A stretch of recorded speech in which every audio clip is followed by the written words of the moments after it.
तो ओनरशिप के ऊपर मैं धीरे धीरे आऊंगा सर जी। आप तो बताइए आप हाथ कैसे लगा सकते हो in the light of the 89 में ये वक्त प्रॉपर्टी डिक्लेयर क्यों हो गई जो कि वो प्रोटेक्टेड प्रॉपर्टी थी। तो कुछ भी सरकारी दफ्तर को कह देंगे कि वक्त प्रॉपर्टी पे हो जाएगा। मेरा सीधा सा क्वेश्चन है ब्लंट।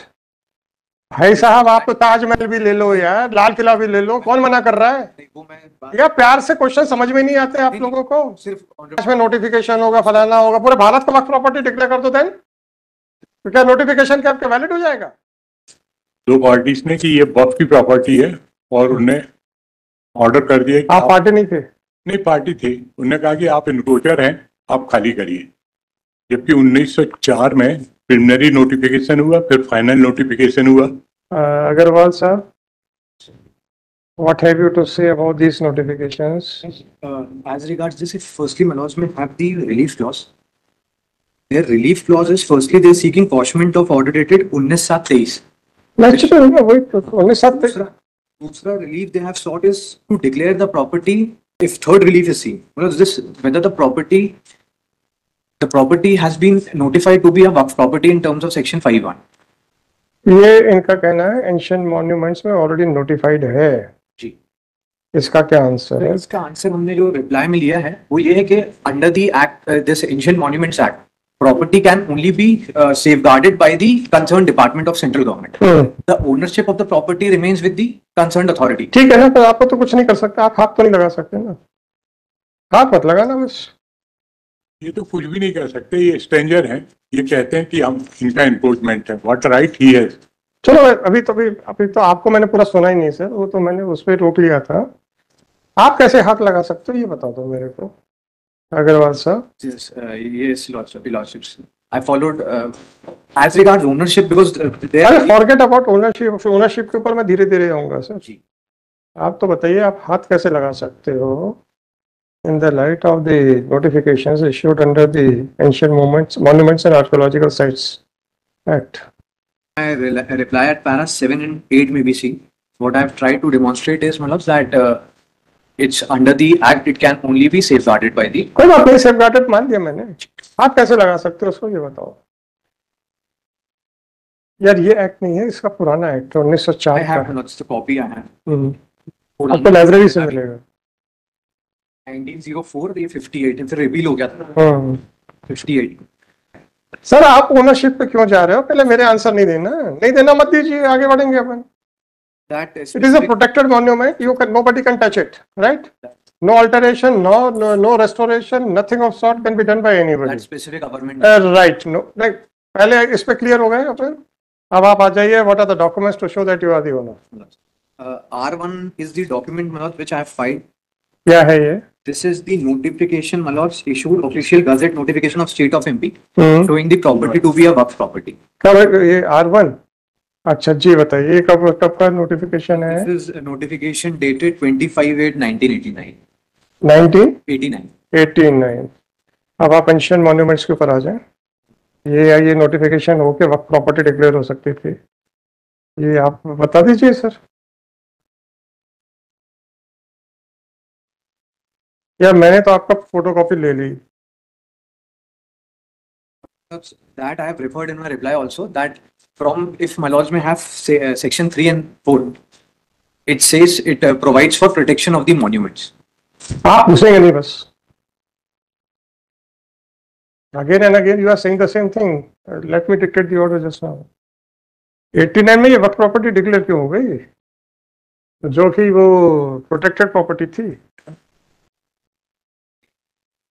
आपकी कैसे डिक्लेयर हो गई वक्त प्रॉपर्टी अब ये तो बताओगे कि नहीं बताओगे। क्या आप एडमिट कर रहे हो कि डिक्लेयर नहीं हो सकती थी बताओ ना क्यों डिक्लेयर हो सकती थी। Has been done in terms of section 5(2) of the Waqf Act. कल को वो कुछ भी सरकारी दफ्तर को कह देंगे कि वक्त प्रॉपर्टी पे हो जाएगा। मेरा सीधा सा क्वेश्चन है ब्लंट। कल को अग्रवाल साहब की प्रॉपर्टी का नोटिफिकेशन निकल जाएगा तो फिर अग्रवाल साहब को निकाल के बाहर कर दें या उसके लिए कोई प्रोसीजर है। इतना ही पूछ रहा हूँ भाई। प्रोटेक्टेड मॉन्यूमेंट है कैसे डिक्लेयर हो गया 89 में। Section 5C. In Five terms of? 5 of the Waqf Act, the notification is issued under this. अरे भाई साहब, आप तो ताजमहल भी ले लो यार, लाल किला भी ले लो, कौन मना कर रहा है? नहीं, वो मैं या प्यार से क्वेश्चन समझ में नहीं आते आप लोगों को? सिर्फ ऑनरेबल कोर्ट किसी के अरे ऑनरेबल कोर्ट को छोड़ो, किसी की भी प्रॉपर्टी को आप वक्फ प्रॉपर्टी डिक्लेयर कर सकते हो। टेल में सेक्शन 5 में नोटिफिकेशन होगा, फलाना होगा, पूरे भारत का वक्फ प्रॉपर्टी डिक्लेयर कर दो, देन तो क्या नोटिफिकेशन क्या आपके वैलिड हो जाएगा? The property was already declared as a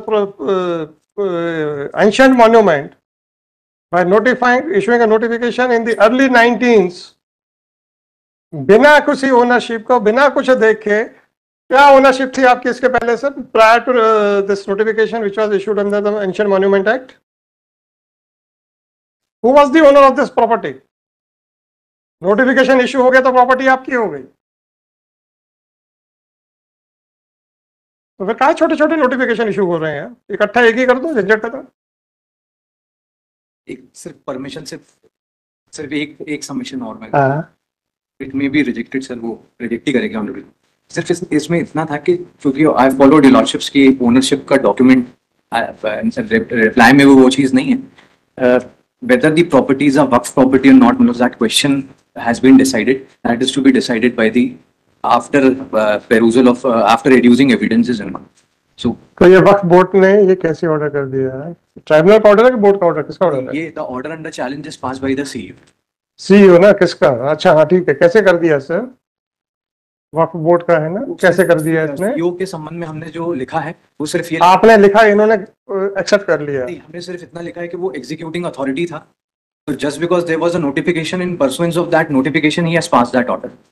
क्योंकि under section 54 if the properties are वक्फ property, CEO in terms of the sets। मैं समझ रहा हूँ sir. Whether on this question there is a judgment of Supreme Court that subsequently declaration of a waqf property it cannot be declared as a waqf property. उसमें सिर्फ difference ये था कि वो सूट के बाद हुआ था, रिड्यूस किया। सवाल इस बात का है, you are right in saying that the powers of CEO while deciding the application in question were very limited.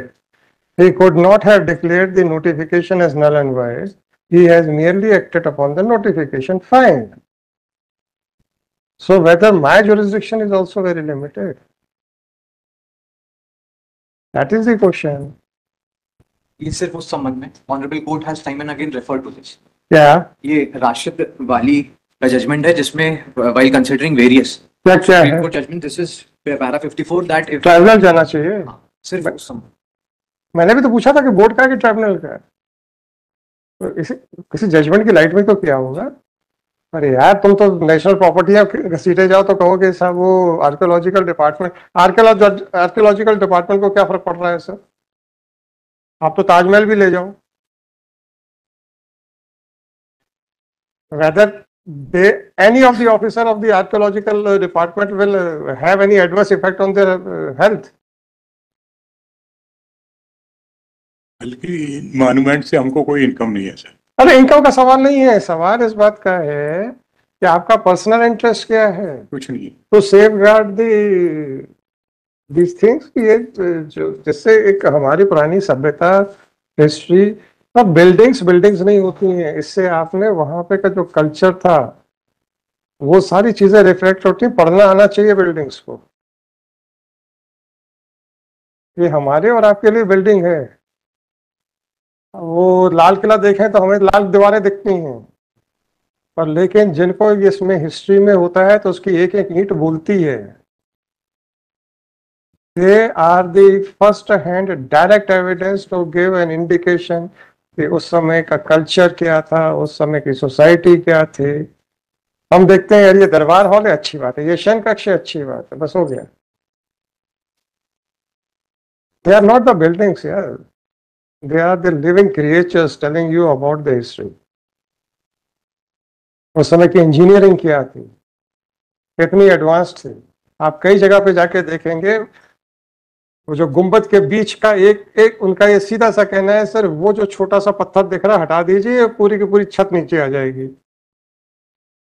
और ये इंजीनियरिंग इसलिए थी क्योंकि अगर कोई अटैक हो गया है, then how to create hurdles that was one of that engineering की साहब, आप ऊपर का एक पत्थर हटा देंगे पूरी की पूरी छत बैठ जाएगी। और आज का कोई कॉन्ट्रैक्टर बना के दिखा दे सर। वेट डिस्ट्रीब्यूशन, आज तो कंप्यूटर पे भी लेके आदमी बैठे रहते, उस समय तो कंप्यूटर नाम की कोई चीज ही नहीं थी। आपने वो देखे हैं केले जहां पे ये चीजें हैं, जहां एंट्री गेट एंट्रेंस गेट के ऊपर वो गुंबद बने हुए हैं, बड़े से हॉल बने हुए हैं, उन पे गुंबद है। और उसका जो इंजीनियरिंग है ये कि जो सेंटर का टॉप का सेंटर का जो पत्थर है अगर आप हटा देंगे तो पूरा पूरा कोलैप्स कर जाएगा। देखा है आपने? नहीं देखा सर। ये बिल्डिंग्स नहीं है, ये बोलती हैं, इंजीनियरिंग के बारे में बोलती हैं, नॉलेज के बारे में। अशोक मनकोटिया के केस में सुप्रीम कोर्ट ने कहा, हालांकि वो रिलीवेंट नहीं था इसलिए मैंने लेके नहीं आया, उसमें ये कहा है कि these monuments should be protected at any cost. Apart from that sir, हम पढ़ने तो जाए, इंजीनियरिंग के ऐसे ऐसे नमूने हैं, एग्जाम्पल्स है। नमूना सर कई सेंस में भी होता है, बोले वो बहुत ही नमूना आदमी है, वो भी छोड़िए। ऐसे ऐसे एग्जाम्पल्स हैं sir, you can just imagine कि क्या कॉन्ट्रैक्टर्स रहा होगा वहां पे जो वेट